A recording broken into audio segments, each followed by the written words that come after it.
웅진 빅박스. The Three Little Pigs.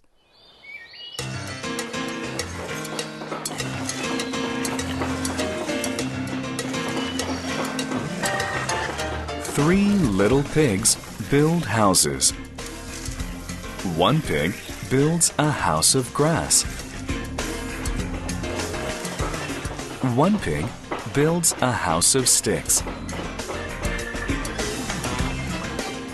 One pig builds a house of bricks.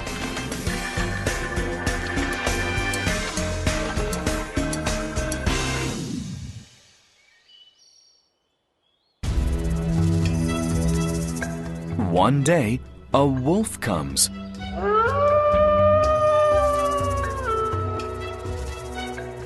He says, "Hello, little pig." The first little pig is scared. He runs into his house of grass.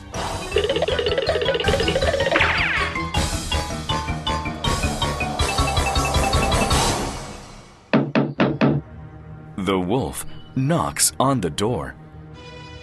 He says, "Come out, little pig." The first little pig says, "No." The wolf says, "I can blow your house down." Then he blows as hard as he can. The grass house falls down.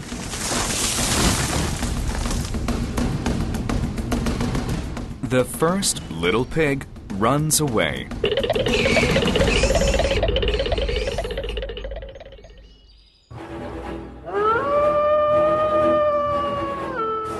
The wolf follows the first little pig. The pig runs to his brother's stick house. He yells, "Let me in! A wolf is coming!" His brother lets him in. The wolf knocks on the door. He says, "Come out, little pigs."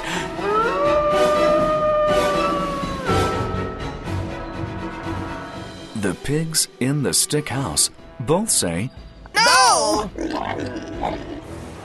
The wolf says, "I can blow your house down." Then he blows as hard as he can.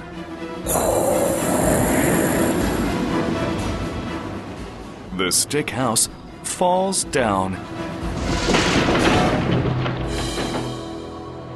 The little pigs run away. The wolf follows the little pigs.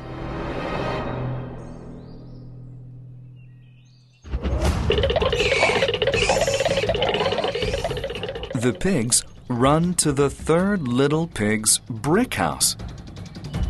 They yell,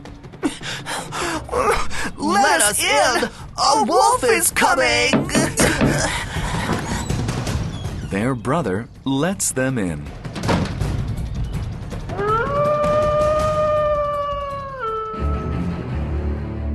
The wolf knocks on the door. He says, "Come out, little pigs." The three pigs in the brick house all say, "No!" The wolf says, "I can blow your house down." Then he blows as hard as he can.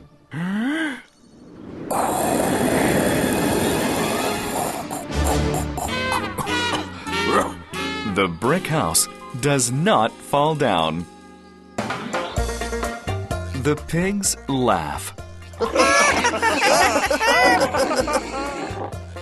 They say to the wolf, "You can't blow down a brick house!" The wolf is angry. The wolf has an idea.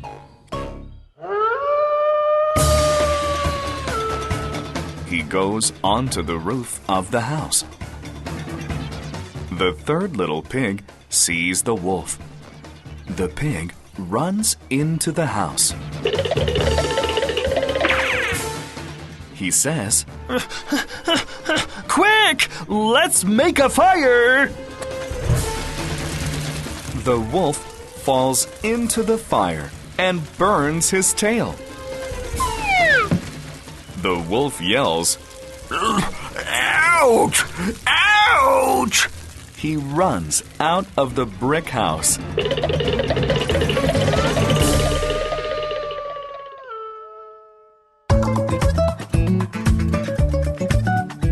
The pigs laugh and sing. We are not afraid of the big bad wolf. We are not afraid of the big bad wolf. La la la la la.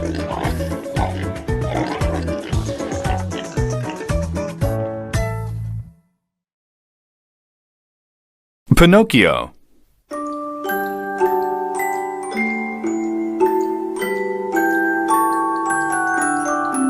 Chapter 1. The Puppet.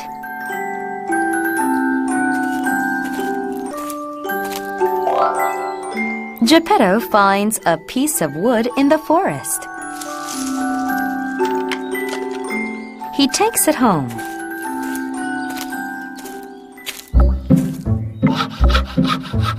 He begins to cut it, but a voice in the wood says, "Don't hurt me!" Geppetto says, "I will make a boy puppet. I will call you Pinocchio." Geppetto makes the face of the puppet. He makes the eyes. They look at him. He makes the nose. It grows very long. He makes the mouth. It laughs at him. He makes the arms and legs. The puppet runs out the door.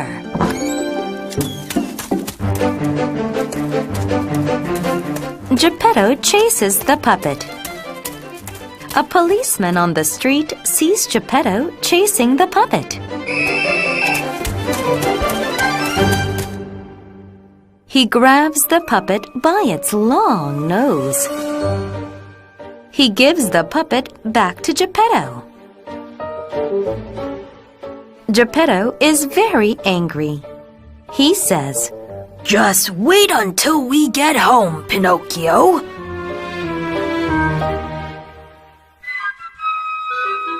The policeman thinks Pinocchio is a little boy.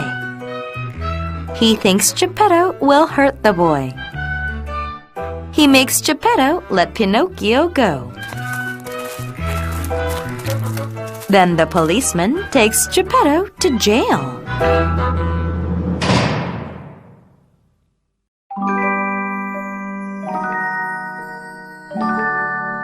Chapter 2. The Cricket.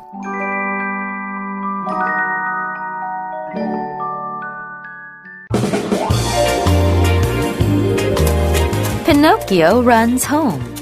He goes into the empty house.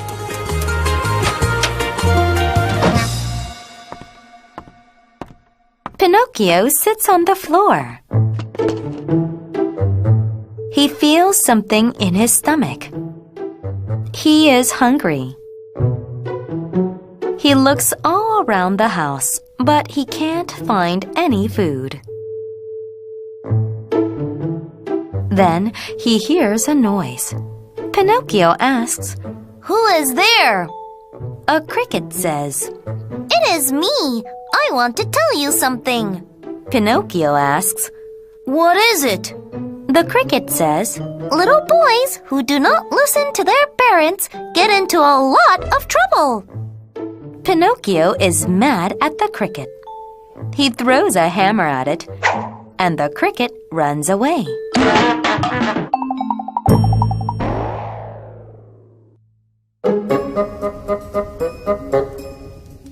Pinocchio sits by the fire.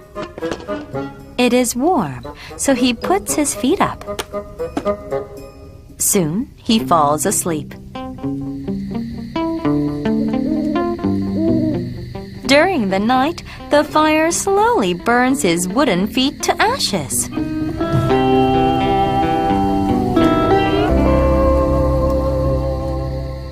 In the morning, Geppetto comes home.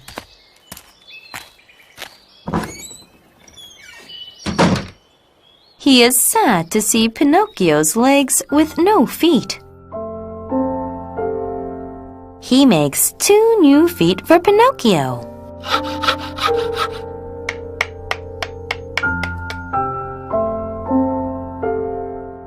Pinocchio says, I want to go to school, Father.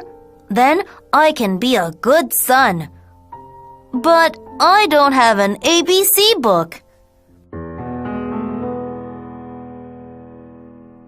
So, Geppetto sells his coat to buy a book for Pinocchio. Pinocchio is very happy.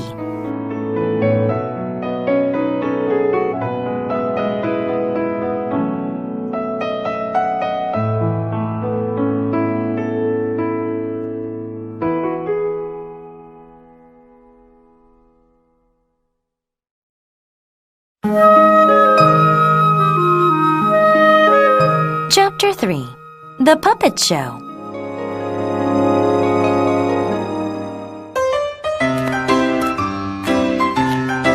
On the way to school the next day, Pinocchio sees a puppet show. He sells his ABC book to buy a ticket for the show.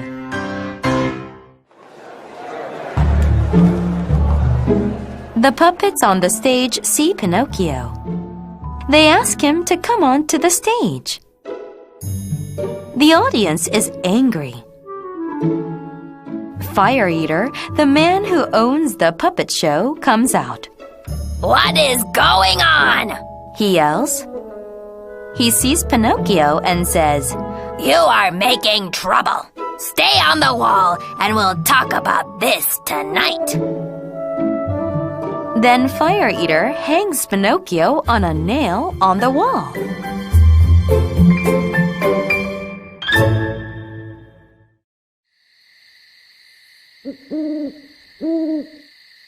That night, Fire Eater cooks dinner.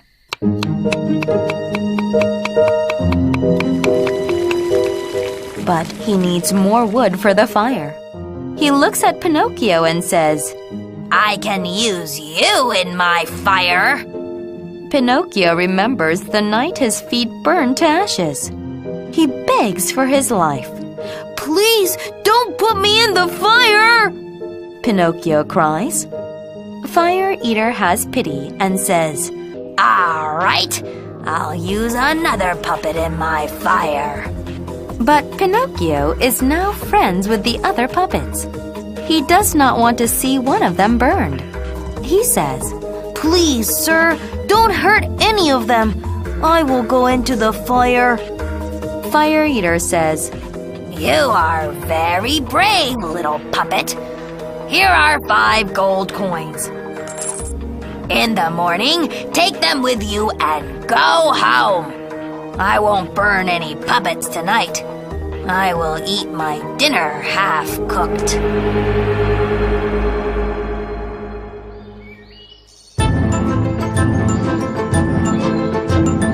And the next morning, Pinocchio starts for home.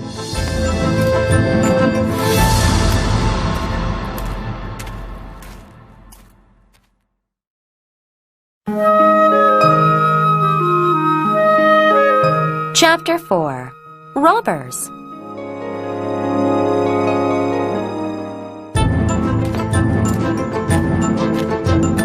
The puppet walks all day. That night, Pinocchio meets 2 robbers. Pinocchio is afraid. He quickly puts his gold coins in his mouth. Give us your money, says one of them. Give us your money, says the other. Pinocchio can't speak because he has the coins in his mouth. The robbers pick up Pinocchio and take him into the woods. They find a big tree. One robber says, We will hang you here until you give us your money. They hang Pinocchio in the tree, but he kicks to free himself for hours and hours. Finally, the robbers get bored. One robber says, We'll come back in the morning. Then the robbers leave.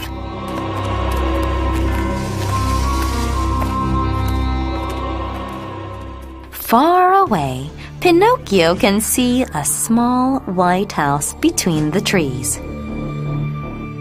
Pinocchio takes the coins out of his mouth. He puts them in his pocket.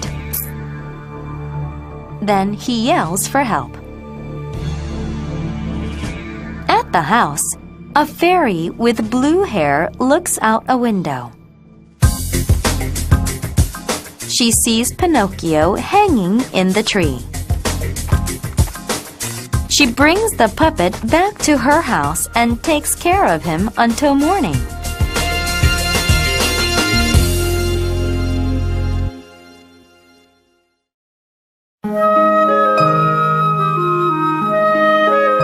Chapter 5. The Blue Fairy.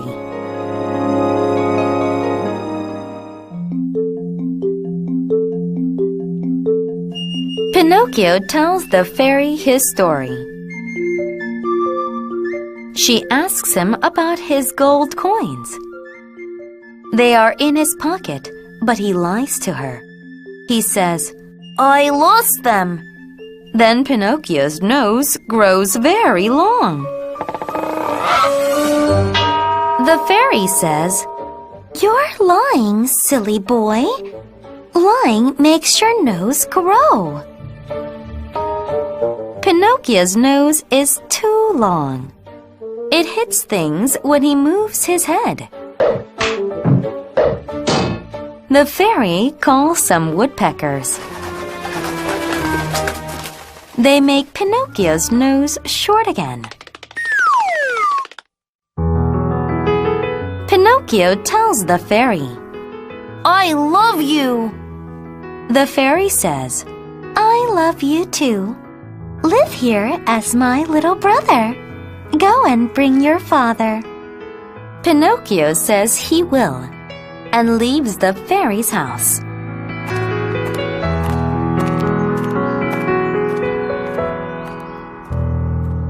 On the road, Pinocchio meets a fox and a cat. They were the robbers, but Pinocchio does not know it. The fox hears the gold coins in the puppet's pocket. The fox has an idea. The fox says, When a person plants a coin in the ground, a money tree grows. Pinocchio says, A money tree? Really? The fox says, Let me show you. The fox tells Pinocchio to dig a hole and put his coins in it. Then Pinocchio fills the hole with dirt and puts some water on it. Now, says the fox, go away and wait for 20 minutes. Then come back to see your money tree. Pinocchio goes away. He is very excited. But when he returns, there is no tree, and he can't find his coins in the ground. Pinocchio goes to a town close to there. He tells a policeman that a fox and a cat tricked him. I have no money, Pinocchio tells the policeman. You have no money? The policeman says. He takes Pinocchio by the arm.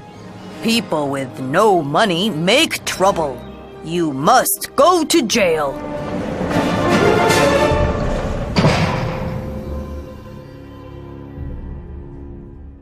Pinocchio stays in jail for many months. Then, during a festival, everyone in jail is set free. So Pinocchio sets off for home.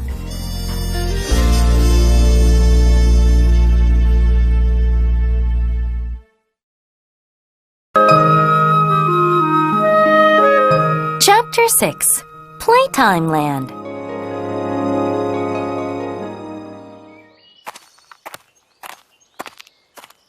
On his way home, Pinocchio meets a bird.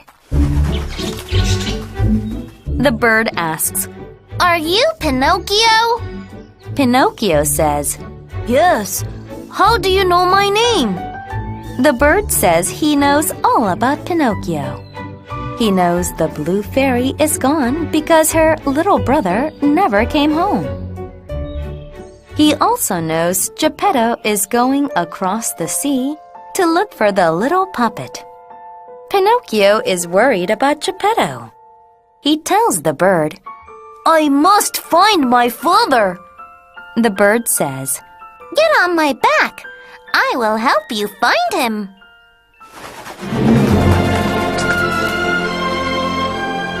Pinocchio rides on the bird.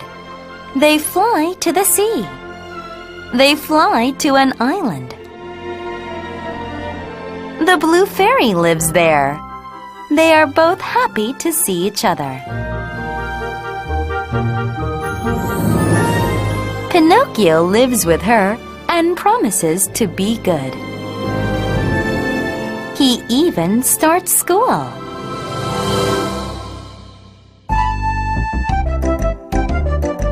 At school, he meets a boy named Lampwick. Lampwick doesn't like to study. One day, he tells Pinocchio about Playtime Land. Lampwick says, I am going there tonight. Nobody studies there. Every day is a vacation. Do you want to come? Pinocchio thinks it sounds wonderful.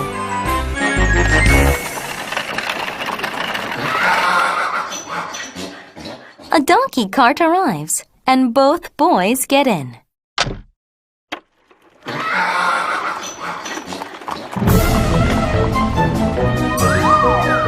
In Playtime Land, Pinocchio and Lampwick enjoy themselves.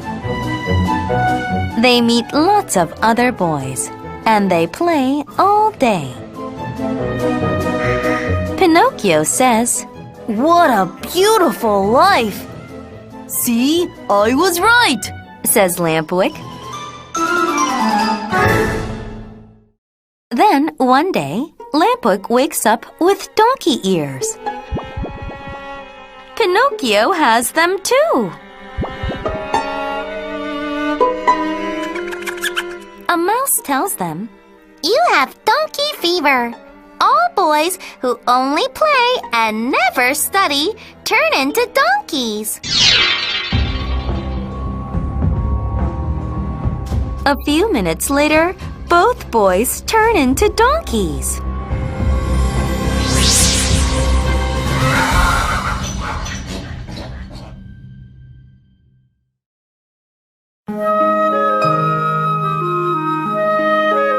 Chapter 7. The Whale.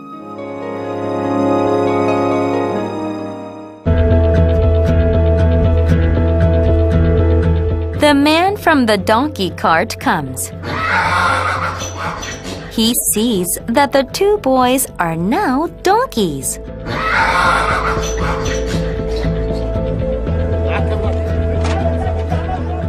He takes them to town and sells them.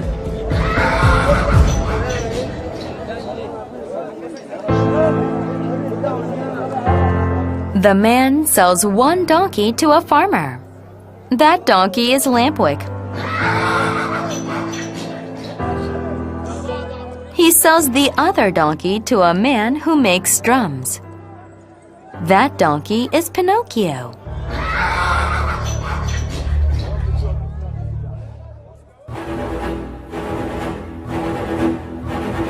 The drum maker wants to use the donkey's skin to make a drum.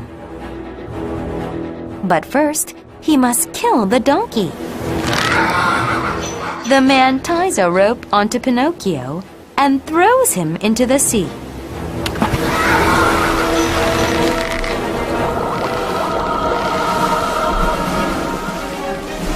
In the sea, many fish come. They begin to eat the donkey. They eat all the meat off. Only the puppet is left inside. Pinocchio swims away. But as he is swimming, a whale comes and swallows him.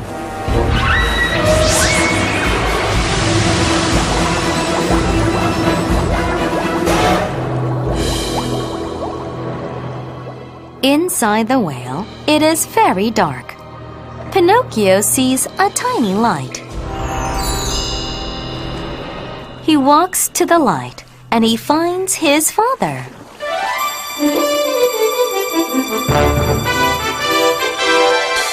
Pinocchio says, Father, I found you! How long have you been here? Geppetto says, I have been here for 2 years. We must get out of here, says Pinocchio. He takes his father by the hand. They walk up the whale's throat to its mouth.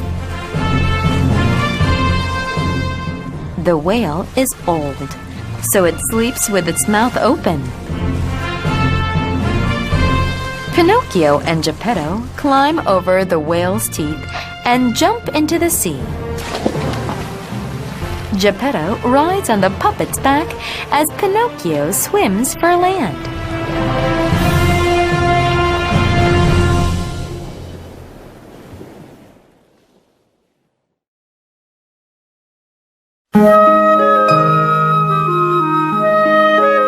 Chapter 8. A Real Boy.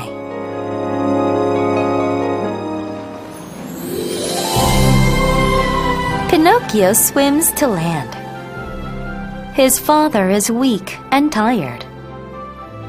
Pinocchio finds a house and goes inside.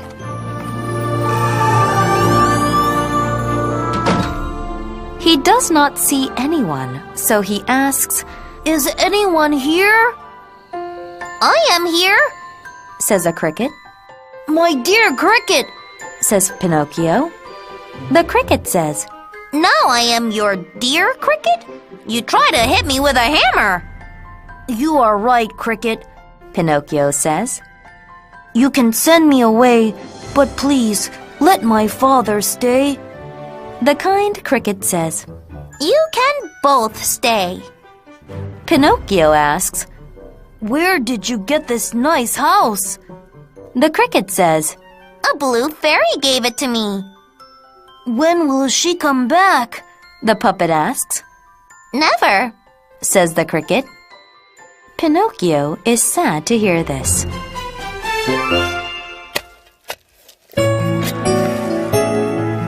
Pinocchio works hard to help his father. Every day, Pinocchio works for a farmer to get 1 glass of milk for his father. After some time, Pinocchio also learns to make baskets. He also studies reading and writing. Pinocchio studies at night and works all day.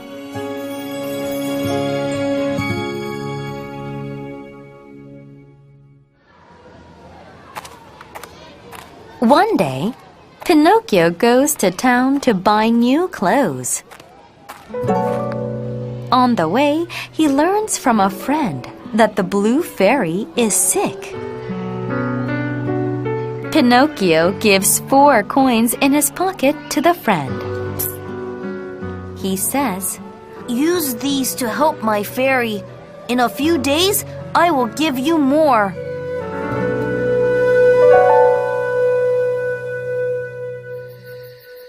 That night, Pinocchio has a dream about the fairy.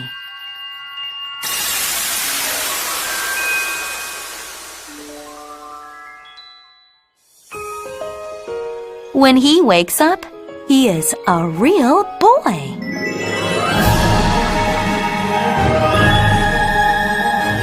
Pinocchio looks around the house. It is all so different.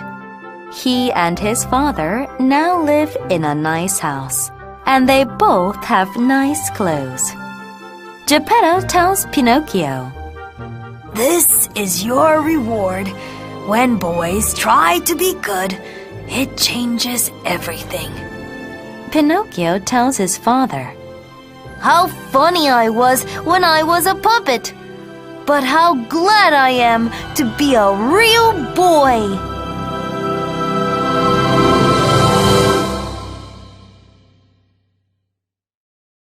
2 years vacation.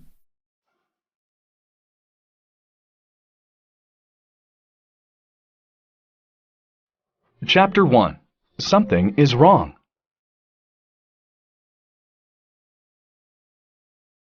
It was a warm February evening in Auckland, New Zealand. It was the beginning of the summer vacation. A group of happy boys and their families were talking by the harbor. This group of 12 boys all went to Charman's school in Auckland. The youngest was 8 years old, and the oldest was 14. They had been chosen to go on a special trip around New Zealand on a beautiful sailing ship. One of the boys' father had a ship. The boys would travel on that ship, and the boy's father would be the captain. He and a crew of 5 other men would lead the 6-week trip.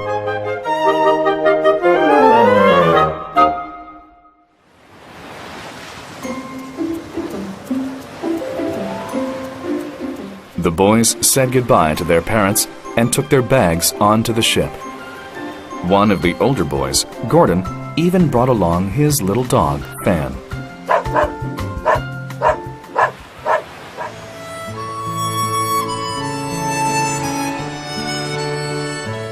Everyone slept on the ship that evening because they had to leave very early in the morning. After the boys had gone to bed, the captain and the crew left the ship. They wanted to have one last drink at a restaurant near the harbor.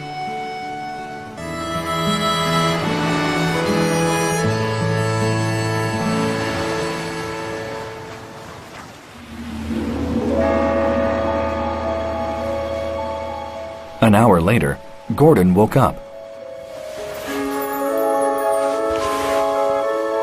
He felt that the ship was moving. He got out of bed and climbed outside to have a look.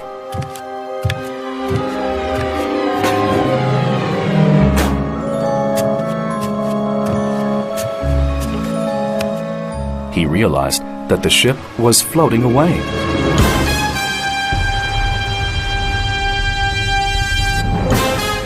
He could see the lights of the harbor far away.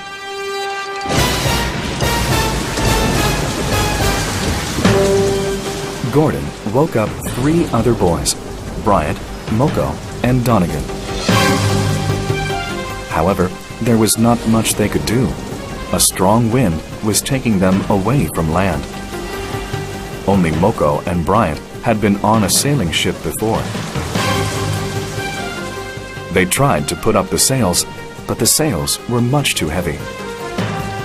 Soon the ship was caught in a storm. The wind and the waves hit the small ship day and night for almost 2 weeks. The ship was badly damaged by the storm. Then one morning, Moko saw land. Soon, the strong wind and waves carried the damaged boat onto a sandy beach.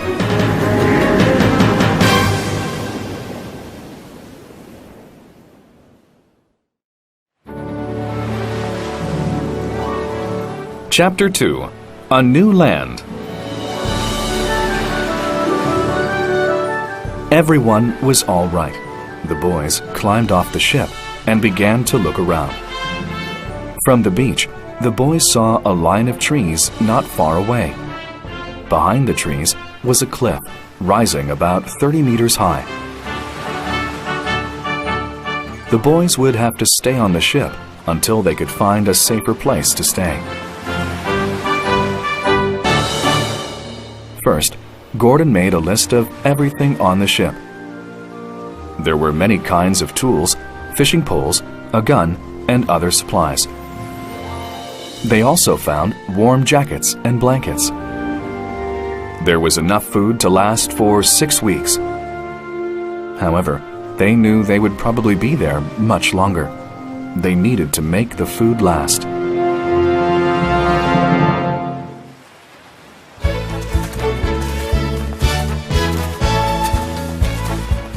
Moko and the younger boys went to look for shellfish and birds' eggs.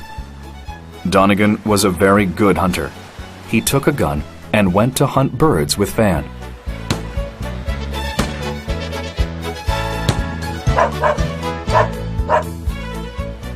Bryant and Gordon fixed the holes in the ship to keep the water out. Moko was a very good cook. They all ate well that night.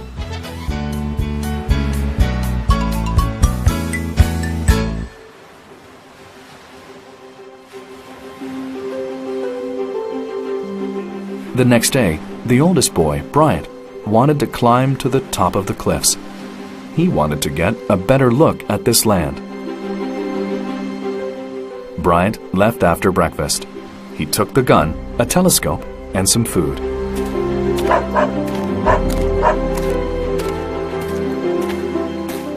He walked for hours along the bottom of the cliff. Finally, he found a place where he could climb up. When he reached the top, he looked through the telescope. From the top of the cliff, Bryant saw water all around. They were on an island.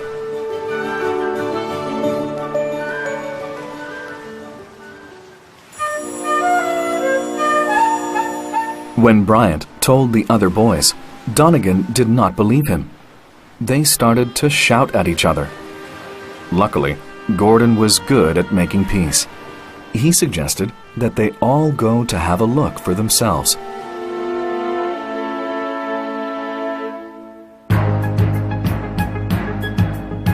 The next day, Bryant, Donegan, Gordon, and Fan left on the trip.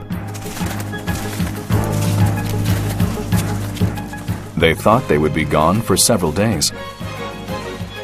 Moko stayed behind with the younger boys. The three boys climbed up the cliff, walked over the top, and went down the other side. The forest was thick, and traveling was difficult. They found a river and followed it to the east until evening. Then they made camp and slept.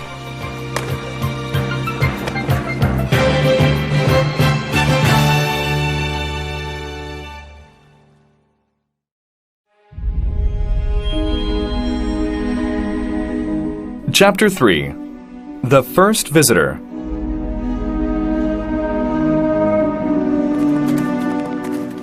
The next morning, the three boys discovered a small house made of sticks.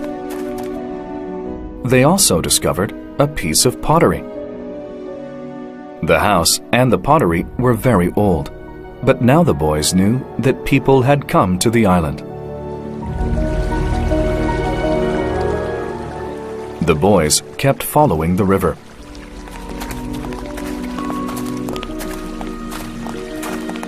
Finally, they reached the sea. There was water as far as they could see. Donegan agreed that Bryant had been right. They sat down and quietly ate their lunch. Suddenly, Gordon saw Fan drinking out of the sea. He jumped up and took a drink. Gordon said, "The water isn't salty. This is not the sea. It must be a huge lake. Maybe we aren't on an island." The boys followed the lake shore to the south.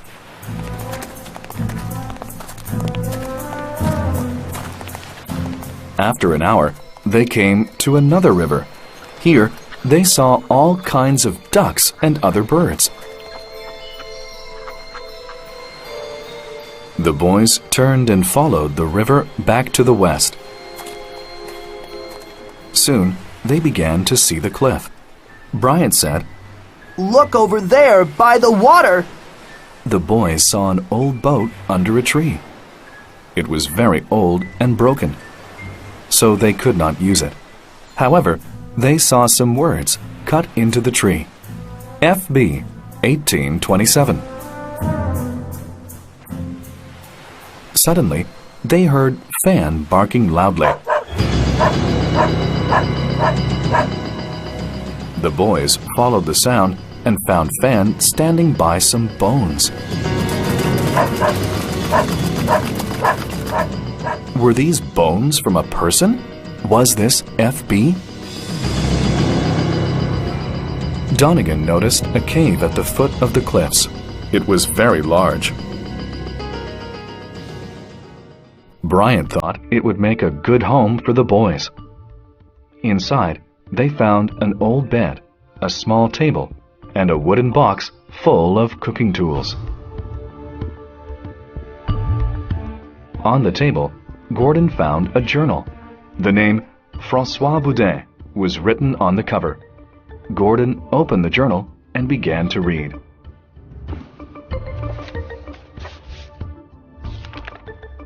François Boudin was a Frenchman who became shipwrecked 55 years ago. Gordon discovered a map in the back of the journal. The map showed rivers, cliffs, and the lake. On the other side of the lake was more forest. On the far side of the forest, Mr. Boudin had written the sea. According to the map, they were on an island after all. Gordon decided to name the place French Cave. Then the boys began the long walk back to their ship.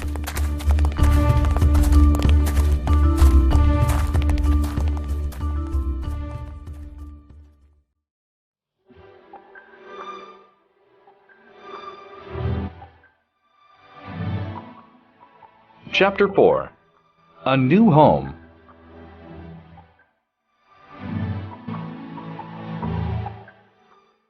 The boys realized that their situation was very serious. They were on an island, and their ship was too damaged to use. They would have to wait to be rescued. It might be a very long time. They did not know where they were. However, they could feel the weather getting cooler. Winter was coming. Bryant said, We can't stay on the ship. It will be too cold in winter. The best thing to do is to move to the cave. The other boys agreed. Using the wood from the ship, the boys built a large raft on the river. They loaded the raft with all the food and supplies from the ship. Then they headed down the river.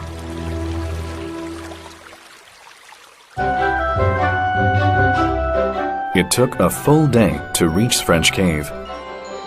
The boys unloaded the raft and put everything inside the cave.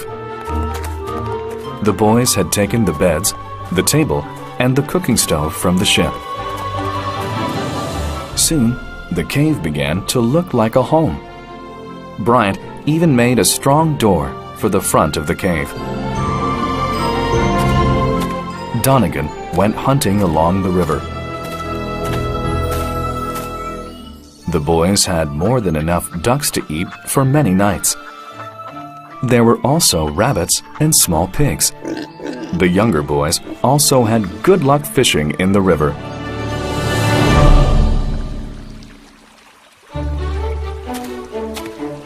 One day, Donegan walked farther into the woods along the river. He found an open place with no trees. In that place, he saw something surprising. Someone had made 3 deep pits and then covered them with sticks and leaves. At the bottom of the pits were many sharp sticks pointing up. Someone had used these pits to try and catch animals. The first 2 pits were empty. However, in the 3rd pit, Brian could see the bones of a large animal.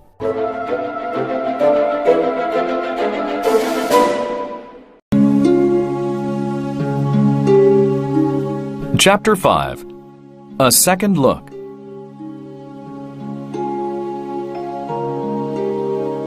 The boys had been on the island for nearly 10 months.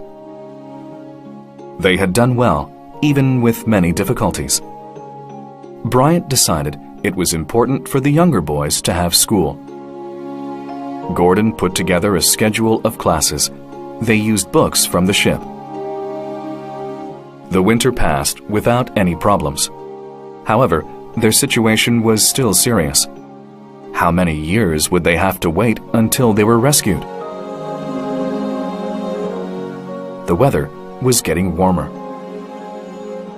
Bryant wanted to explore the eastern part of the island. They had a telescope and could see farther than the Frenchmen could. Perhaps they could see other land. On the map, they saw there was a river on the other side of the lake. The river led from the lake to the coast. Moko went with Bryant on his journey. They crossed the lake on the raft and found the river.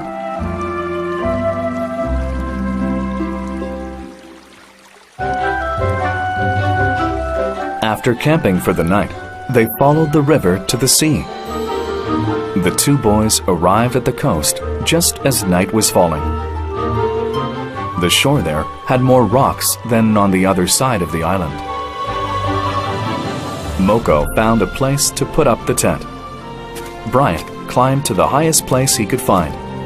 He looked through the telescope and saw a strange orange light far away. Could it be a ship? He watched it for some time. However, it did not move. Suddenly, he had a thought. Could it be a volcano?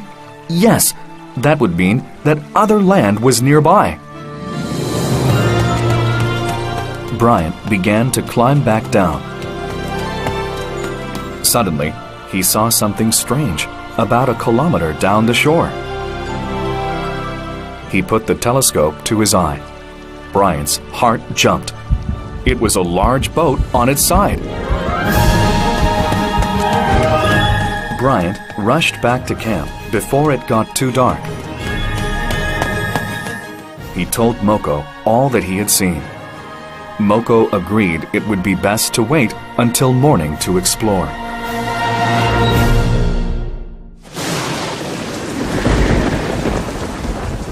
However, that night there was a bad storm.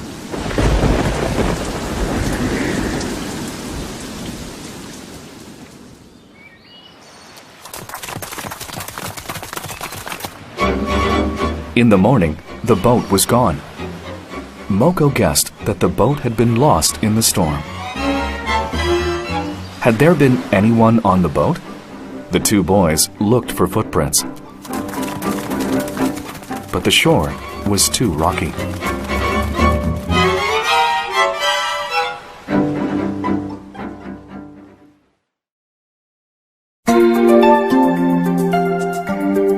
Chapter 6. Not Alone. Bryant and Moko took down the tent and began the journey back to French Cave. As they came out of the river to the lake, Moko shouted and pointed to the shore. There was a woman lying by the trees. The boys landed the raft and ran to her. She was still alive.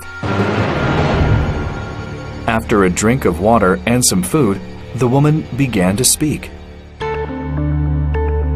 She said her name was Kate, and she was from San Francisco. She had been traveling on a ship to visit Valparaiso, Chile. However, there were 3 criminals on the ship. They wanted to steal the ship. Kate told the two boys, 9 days after leaving San Francisco, the men killed the captain and most of the crew. However, they did not kill me. They said I was useful to them because I could speak Spanish. They also saved a crewman named Evans. They needed him to help sail the ship. Before we reached Chile, there was a large fire on the ship. One of the criminals died in the fire. The ship began to sink. The other 2 criminals took me and Evans and left the ship in the longboat. We were caught in a storm. The storm blew us to this island. However, the boat turned over in the waves. All of us were thrown into the sea. I held on to a wooden box and swam to shore. Because it was dark, I could not see if anyone else had survived. I ran all night through the forest. When I reached this lake, I was so tired that I fell down. Then I woke up when you found me.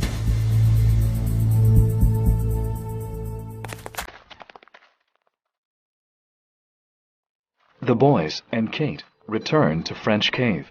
There, she told the story again. Everyone was very excited. Now they knew that they were near South America. Bryant told everyone what he had seen through the telescope. They might not be far away from land. If they could get there, maybe they could find someone to help them. However, the boys also realized that they were in danger. There might be criminals on the island. These men were known to be killers. Gordon said, We will have to take turns watching for those men. The younger boys can watch from the top of the cliff during the day.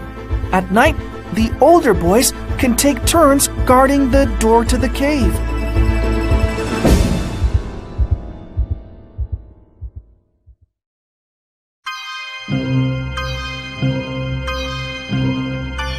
Chapter 7. Battle at French Cave. For 3 days, the boys and Kate did not see anyone. Then one morning, they heard a shout. A man came running along the river. Kate ran to meet him. Evans! She cried. You're still alive! Evans told everyone that they must get inside. He had escaped from the 2 criminals before sunrise. However, they were following close behind him. Evans said, They may find the cave in an hour.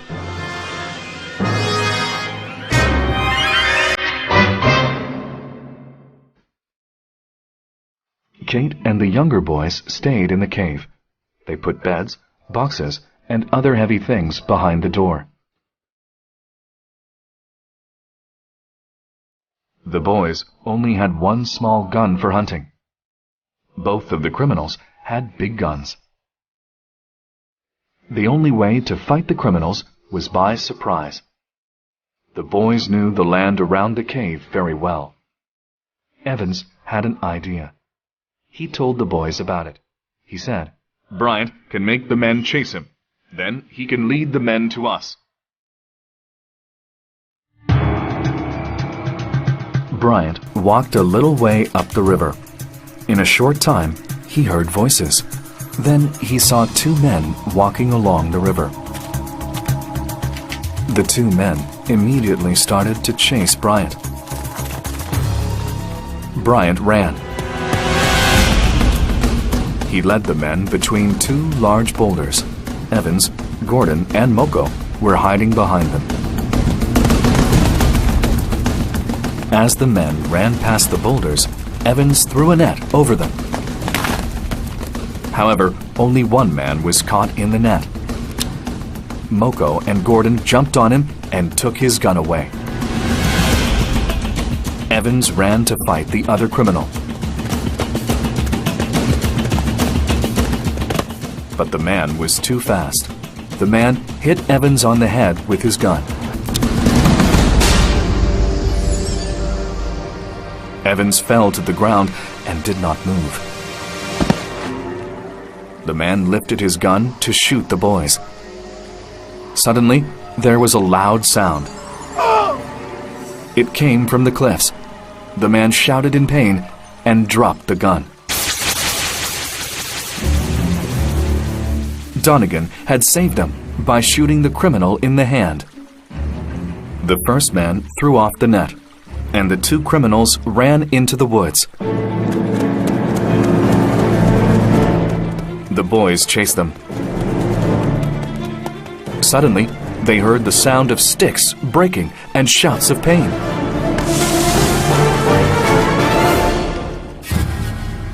The criminals had fallen into the animal pits. Both of them were dead.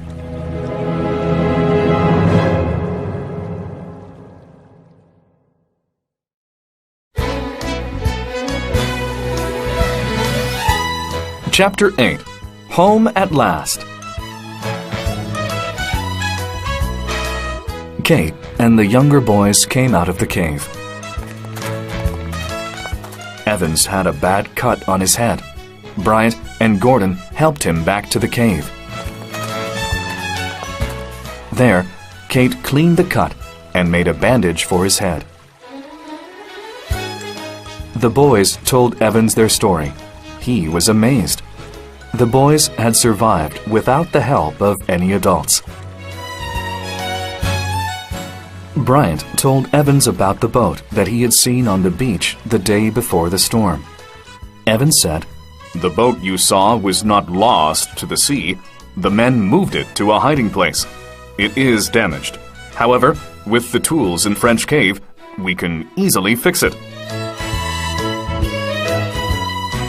Evans said that they were close to South America, and the boat could easily take them there.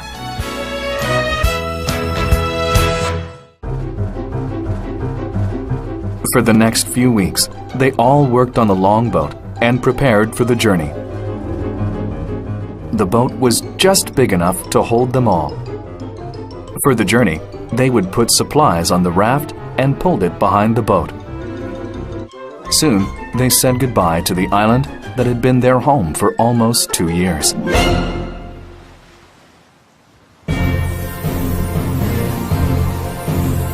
They had only sailed for a day when they met a ship that was going to Australia.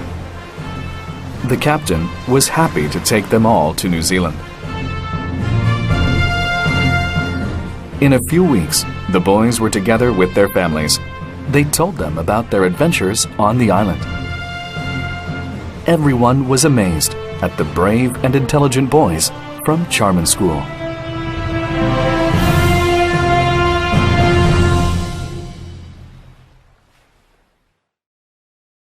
Noah's Ark.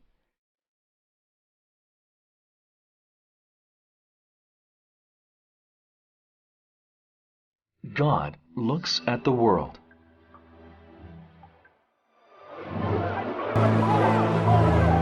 He is unhappy.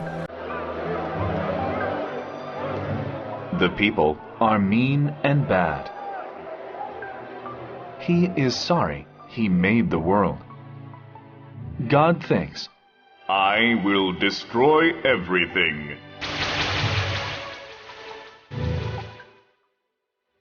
But there is one good man. His name is Noah. God talks to Noah. He says, I will flood the earth. Only you and your family will live.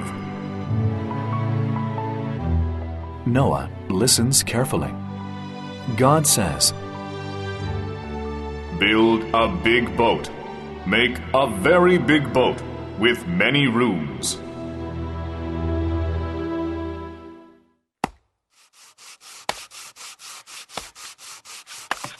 Noah is an old man. He has 3 sons. They begin building the ark.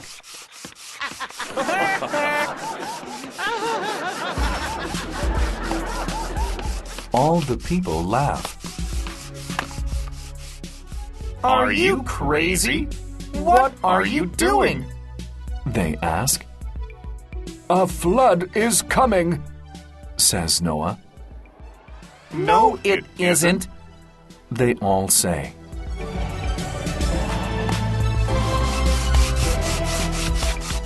After a long time, the boat is finished.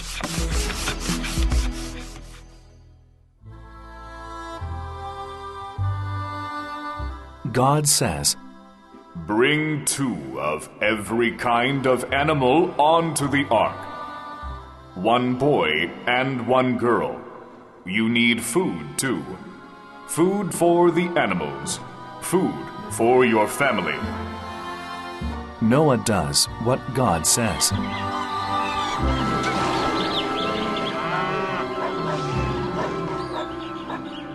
God says, Shut the door.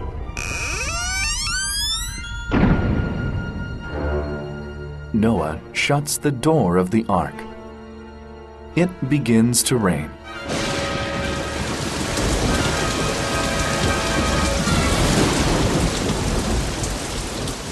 It rains for 40 days.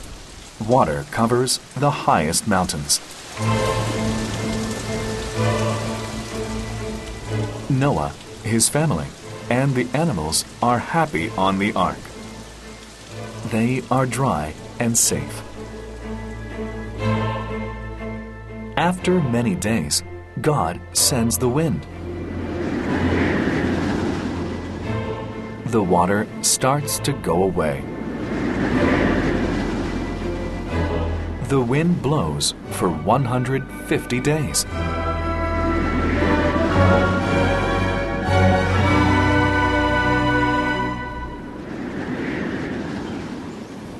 Noah waits until things look dry. Then he opens a window. He lets a bird go. The bird cannot find a place to land. It comes back to the ark.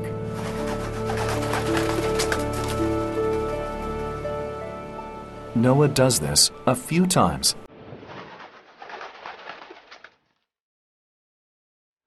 The bird always comes back.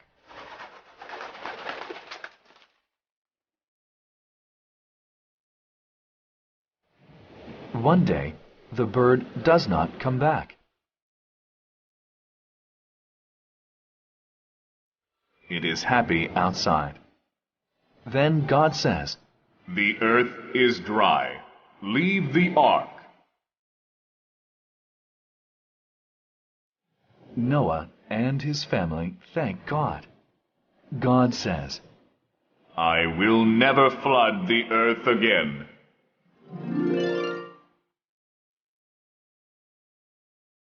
Then God puts a rainbow in the sky. It is the first rainbow.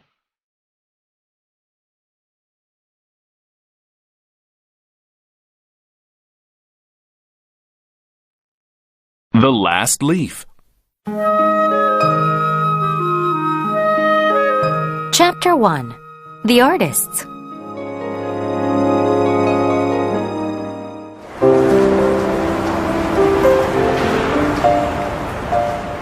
There is a place in New York City called Greenwich Village.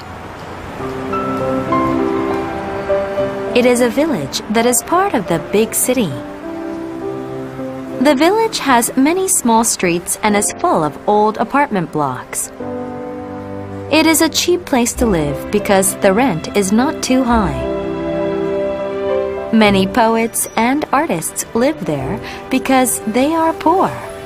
It is hard to make money as an artist. It is easy to get lost in this village because there are so many small streets. Sometimes people come and look for the artists who live there. They want the artists to pay them for paints and paper. Because they get lost, these people cannot find the artists. Then the artists don't have to pay them.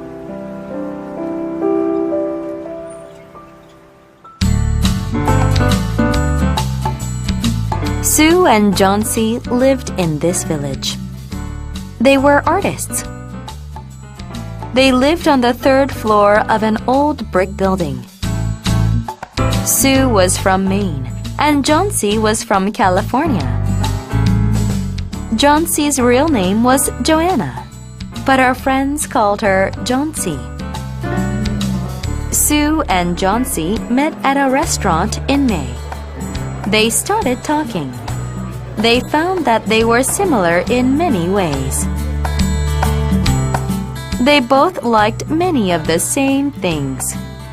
They both liked to paint pictures and eat salad. They both liked clothes and fashion. So they decided to live together and paint together. They became very good friends.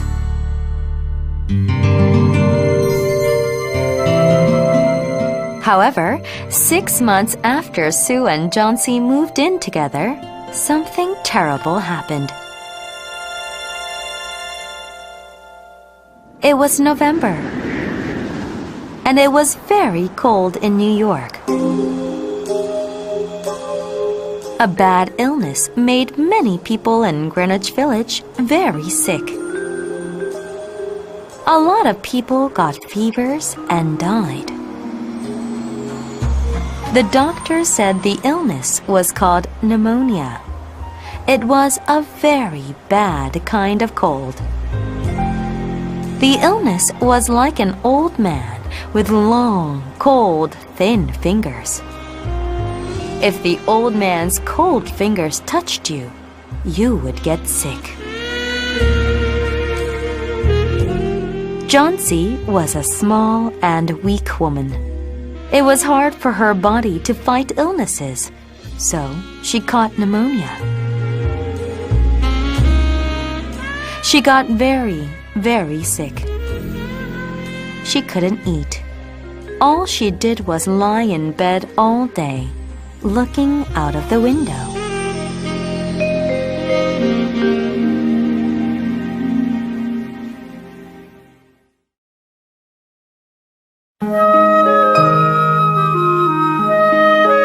Chapter 2. Just One Chance.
To die, they usually do.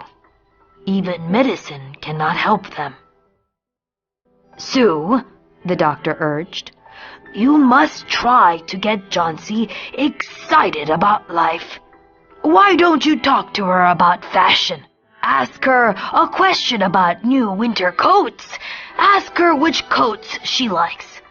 I promise you that if she answers, she has a better chance. You see, said the doctor to Sue, if she shows some interest in fashion, Maybe she'll show interest in life. Maybe she will want to live.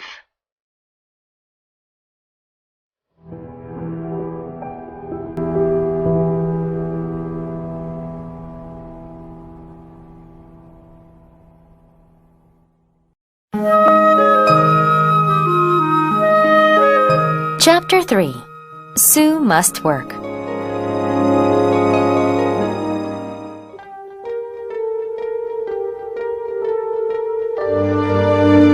After the doctor left, Sue went into her room and cried. She was very worried about Johnsy, but she didn't want Johnsy to know. She also needed to do some work. Sue stopped crying and went to Johnsy's room with her drawing board. She whistled a happy tune. She wanted Johnsy to feel happy too. Johnsy was lying in her bed. She was facing the window.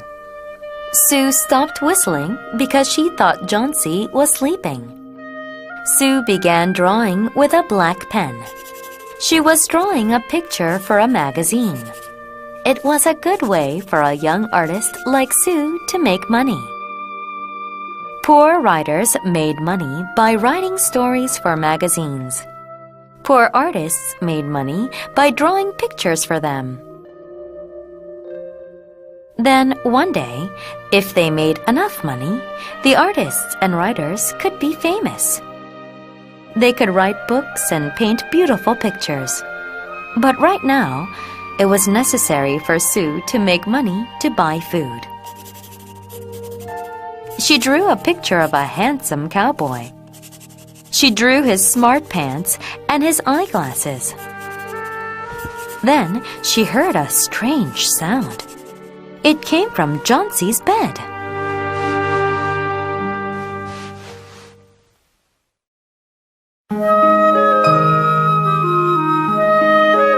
Chapter 4. The Last Leaf.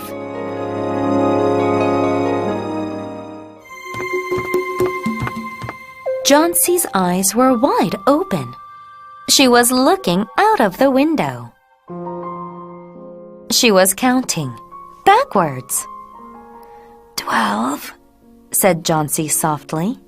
A little later, she said 11, and then 10. Soon she said 9, and then more quickly 8 and 7. Sue looked out of the window. She wanted to see what Johnsy was counting. All she could see was a sad, empty yard. On the other side was the brick wall of the next house. On the brick wall grew a very old ivy plant. The vine climbed up the brick wall. The plant had lost most of its leaves because of the cold weather. The leaves had all fallen off the plant. "What are you doing, dear?" Sue asked Johnsy. 6, Johnsy whispered. Then she said, "They are falling faster now. 3 days ago, there were almost 100. It made my head hurt to count them. But now it's easy. There goes another one. There are only 5 left now." "What are you counting?" asked Sue gently. "I am counting the leaves on that vine," said Johnsy.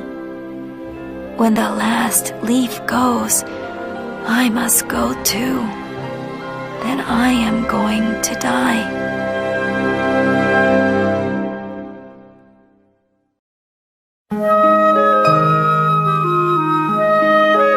Chapter 5. The Promise.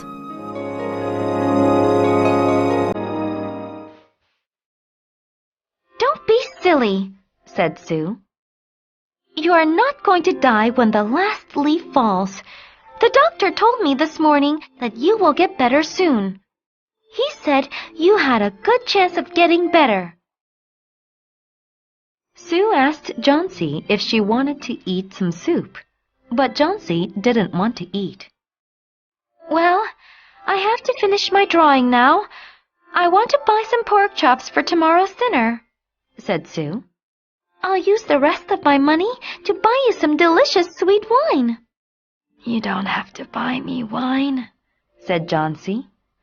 "I am going to watch the last leaf fall before it gets dark. Then I will die."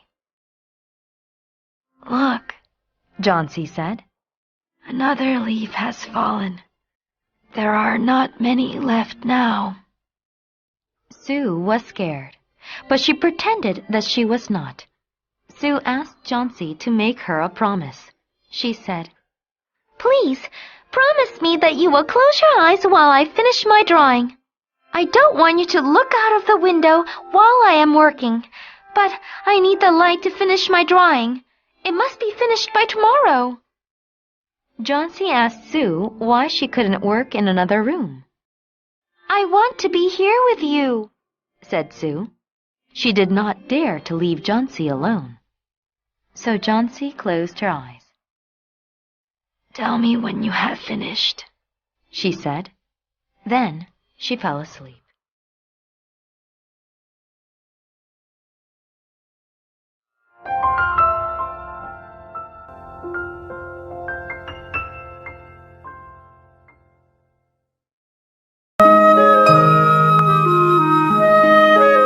Chapter 6. Bearman.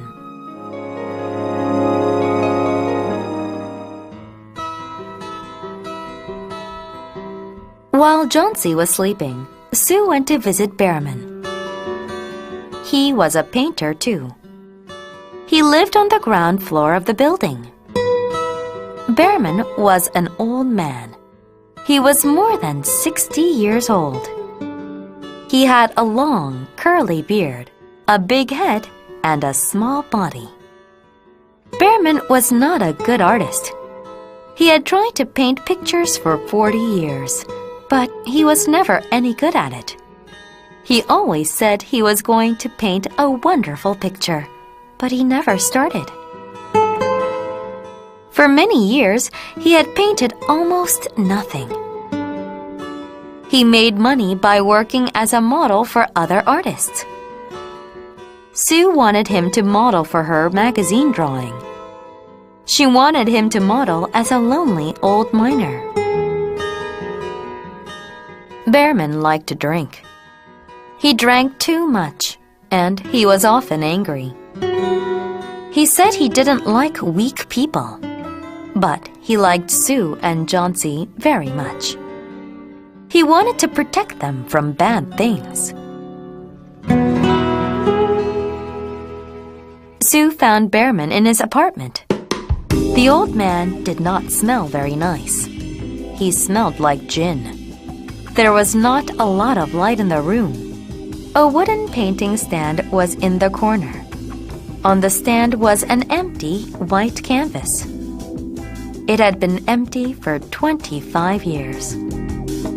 Bearman was waiting to paint something wonderful, but he never found it. Sue told Bearman about Johnsy. She told him that Johnsy believed she was going to die when the last leaf fell. It made Bearman sad and angry. His eyes were red, and he started crying. He loved Johnsy, and he didn't want her to die. Bearman complained, Why is Johnsy so foolish? She thinks she's going to die just because leaves are falling off the plant on a brick wall? What a foolish story! Bearman didn't want to model for Sue because he was angry about Johnsy. He thought Sue should stop Johnsy from thinking about dying. He blamed Sue. "She is weak and ill," said Sue. "Her fever is giving her strange ideas, not me. She is not herself." Sue was also sad.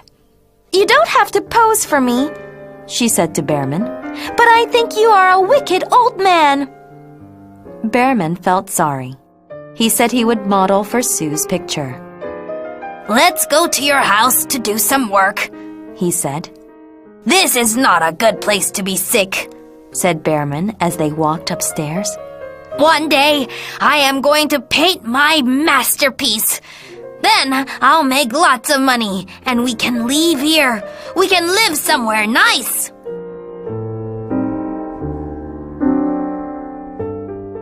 Johnsy was sleeping when they got upstairs. They looked out of the window. Sue showed Bearman the plant on the brick wall. They couldn't speak. They both felt scared. They were scared that Johnsy was going to die. It had started raining and snowing. The wind was blowing hard. They knew that all the ivy leaves were soon going to fall.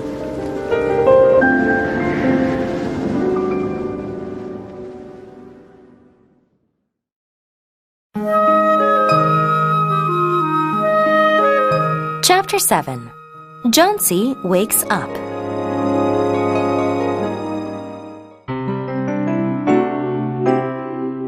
In the morning, Johnsy woke up. She asked Sue to pull up the window blind. I want to see the ivy vine, she said. Sue was scared, but she did what Johnsy asked. What did they see?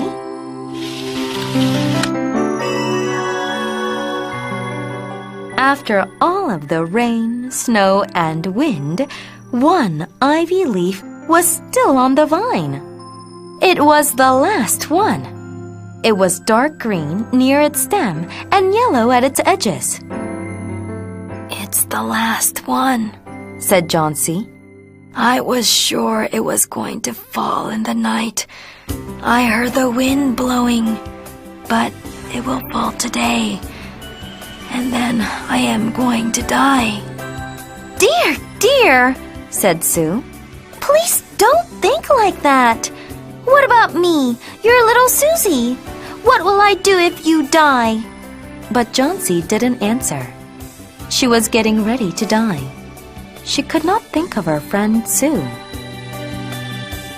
The day went by, but the leaf did not fall. The sun went down, and it started getting dark. They could still see the last leaf on the vine.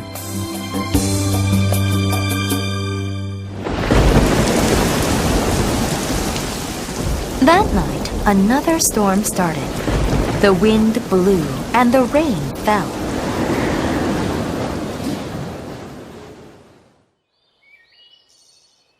In the morning, Johnsy asked Sue to lift the blind again.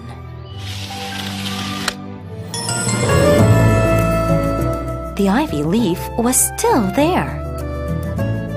Johnsy looked at the leaf for a long time. Then she called Sue. Sue was cooking some chicken soup on the gas stove. I have been a bad girl, Susie, said Johnsy. The last leaf is still there. It is showing me that I was bad. It is a sin to want to die. I am sorry that I wanted to die. I feel better now. Johnsy asked Sue for some chicken soup. She also asked for some milk with sweet wine to drink. Wait, she said. First, bring me a mirror so I can see what I look like. Then, you can pack some pillows behind me. I think I have the strength to sit up. I will watch you cook. 1 hour later, Johnsy said to Sue, One day, I would like to go to Italy. I would like to paint the Bay of Naples there.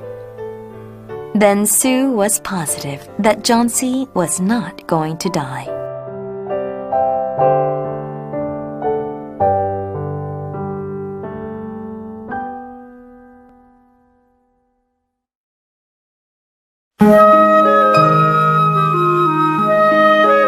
Chapter 8. Bearman's Masterpiece.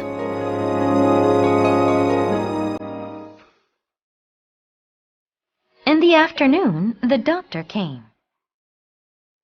Sue greeted him happily and took him in to see Johnsy.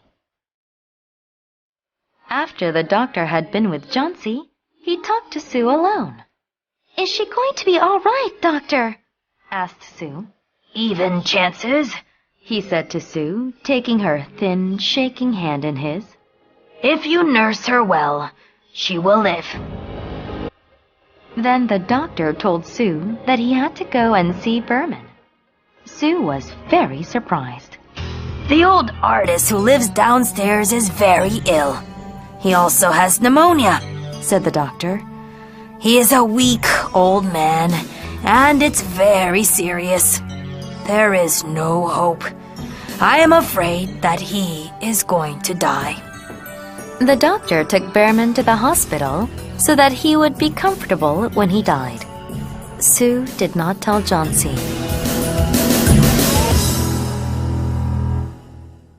The next day, the doctor came to see Johnsy again. She is out of danger, he told Sue. Give her good food and good care, and she will be fine. That afternoon, Sue came to Johnsy's bed to tell her about Berman. Johnsy was knitting a blue scarf. Sue hugged Johnsy. "I have something to tell you, Johnsy," she said. "It is very sad news." Sue told her that Berman had died in hospital.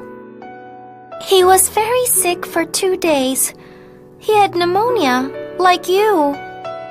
Then Sue told Johnsy something sad but wonderful.